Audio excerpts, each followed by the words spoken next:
Hey guys, it's Guye. Welcome to my channel. Today would be July 27th, 2015. And it's a day that I never forget because it marks the third year of when I was sexually assaulted.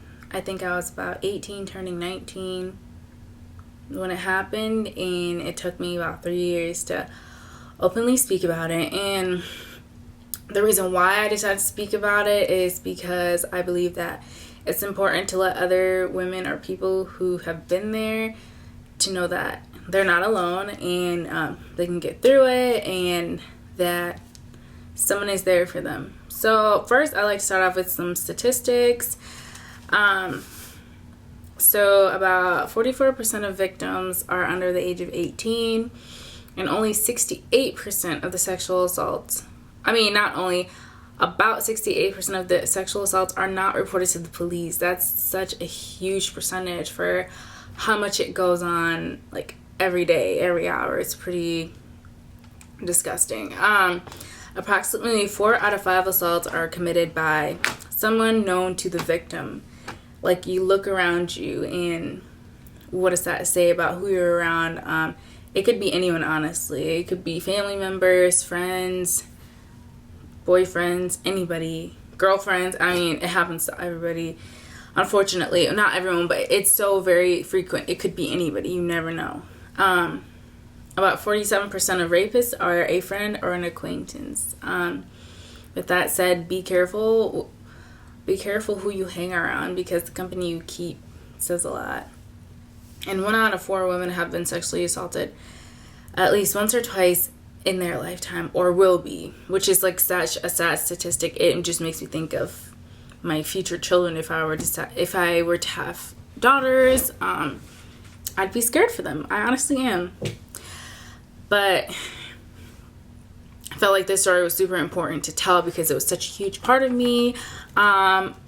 Those people took away so much of my life, so many years of my life. Although it's gonna be the 3rd year, I've obviously gotten past a lot of it, but it still affects me daily, and my family doesn't even know about this. So if they're watching this is the first time they're hearing about it. So yeah, July 2012, I was living in Omaha, Nebraska with my aunt, and I was in such a dark place that I would drink like every weekend. They didn't know about it, but my parents didn't know about it. But yeah, I turned to alcohol, and that's how I coped and just kind of forgot things or pushed away things I didn't want to think too hard about. And yeah, that day, a friend of mine and I decided to go out and go to a party and drink, and it was like all the people that I've known and seen around Omaha for the longest time. And so I didn't think too much about it. I just wanted to forget the night. Honestly, I got messed up. So messed up that I completely blacked out.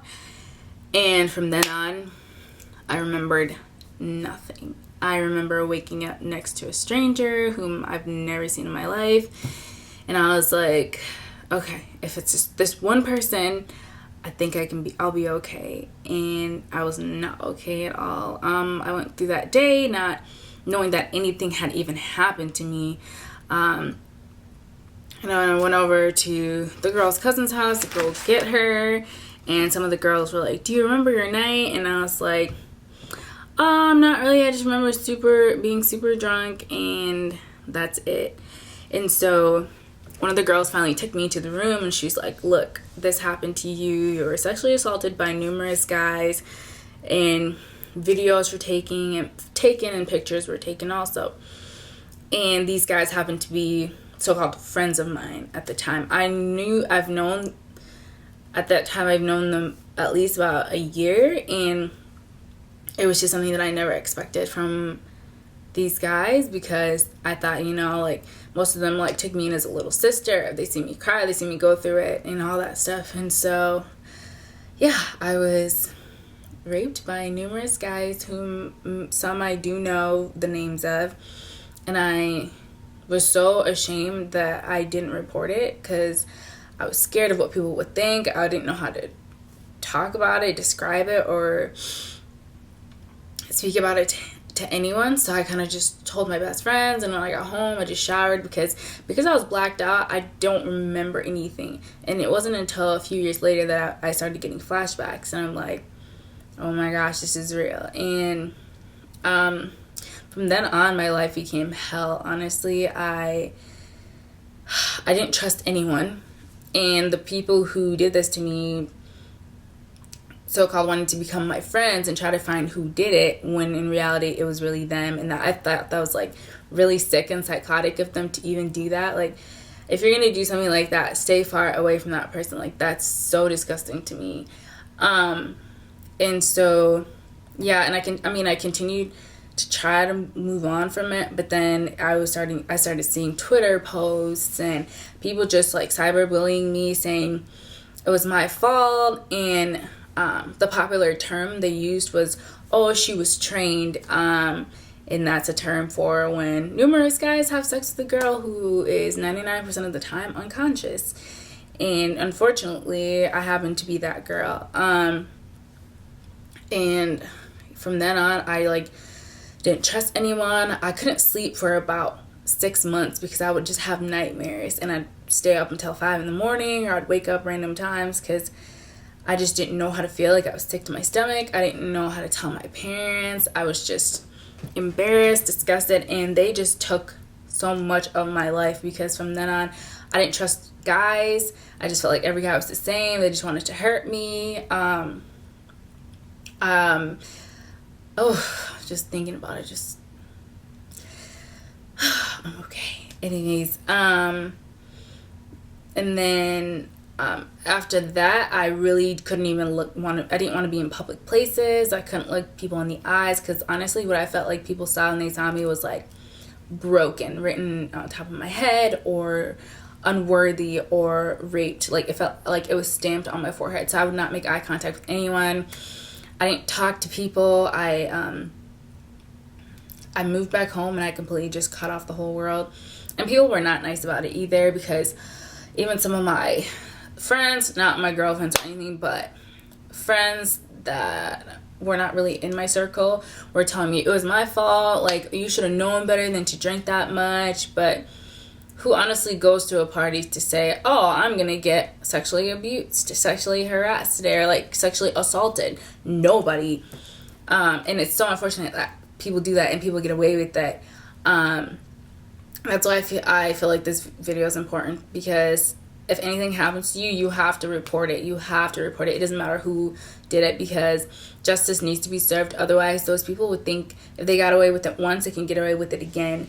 And I just don't think anybody in this world deserves anything like that. And so for years, it was the reason why I didn't start my YouTube channel, or I didn't do any projects, or I wasn't in the public eye, because I just felt so embarrassed and ashamed and guilty. I don't know why. It makes you go through these emotions that you honestly necessarily shouldn't even feel, but because that happened to you, it's like you can't take it back. And it was just a really hard time. Like, I can't describe it. Anyone who's been sexually assaulted understands. It takes such a toll on you that like your whole life changes. The way I dressed changed for the longest time. I didn't trust men. Like, any guy who even wanted to be my friend, I would just blow them away, because I'm like, I never want to be in that situation again. Even if I'm sober, like I was just living in fear for so many years, and I was afraid to talk about it because I felt like, oh, no one's gonna believe me. But so many people knew about it, and I was on the terrible receiving end because I was the girl. And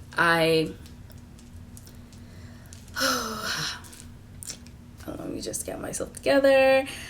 And I knew it wasn't my fault. Honestly, like, it took Jesus to help me, bring me out of this, because I was so depressed for so long. I couldn't even function correctly, and nobody knew I was going through this. Everyone just thought, oh, she's fine, she doesn't have emotions, this girl's, whenever anything happens to her, I keep a poker face for a reason, because I don't want people to know what I'm going through. I don't feel like it's their business. And I've been bullied so much that my poker face is all that I have to get through it.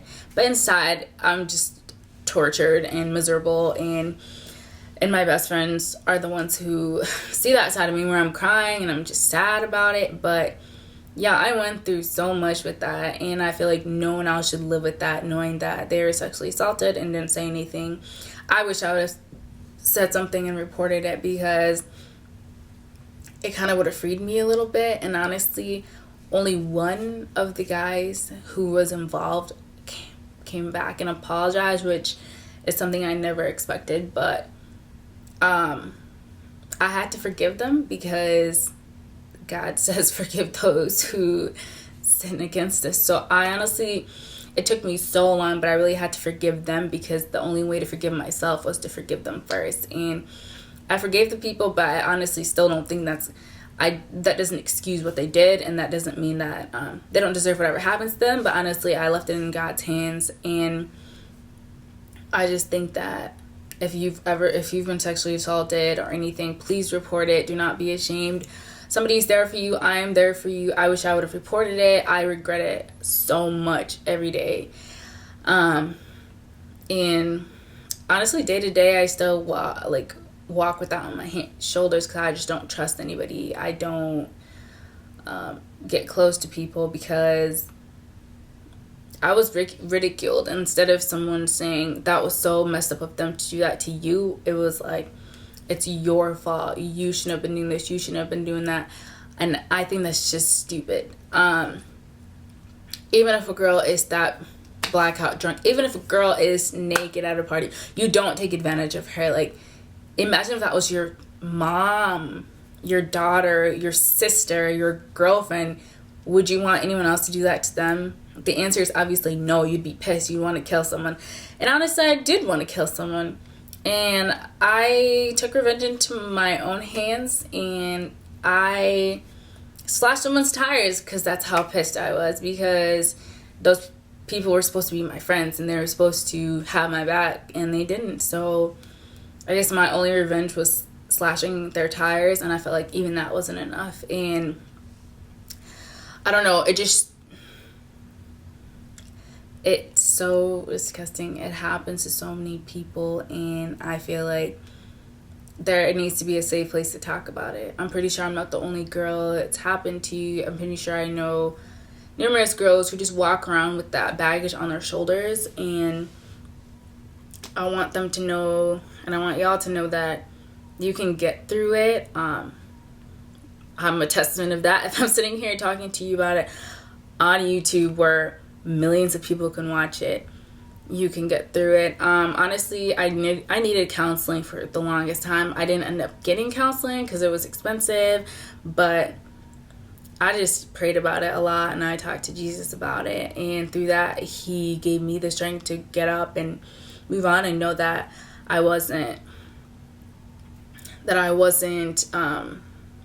damaged, and I wasn't broken and unworthy, and that this was just gonna be something that was gonna help others, and I just had to take the positive route and do that. So that's why I'm here today. I don't the way I talk about it, it's crazy that it just seems so unreal still, but it happened. And I remember people coming in telling me like, oh, I seen the video, I've seen pictures, and it was like, that's not fair, because I didn't ask somebody to take pictures of me. I didn't ask somebody to make those videos of me. I wasn't conscious, I wasn't aware. And for that, I think I would just say, please be aware of who you're around. If this has happened to you, tell your parents, tell somebody, tell the police. It doesn't matter, tell anybody, because people need to know, and this needs to stop. Every time this date comes around every year, it's a constant reminder that I survived that. It could have been worse. I could have been killed. Honestly, you never know with these things. Some people get killed and they don't make it out. So I just want to thank God that I did make it out. I want to thank God for the strength He gave me to continue living and being fearless after such tragedy.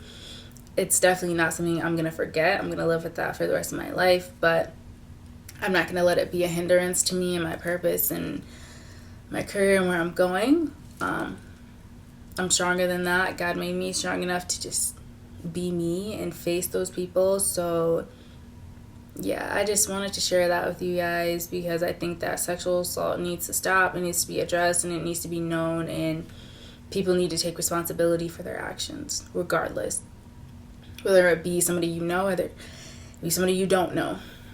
Report, even if you have to have somebody else report it, even if that means sitting in front of a camera and recording and saying, like I'm saying what happened to you, and then giving it to somebody else to show the police. It has to be reported. I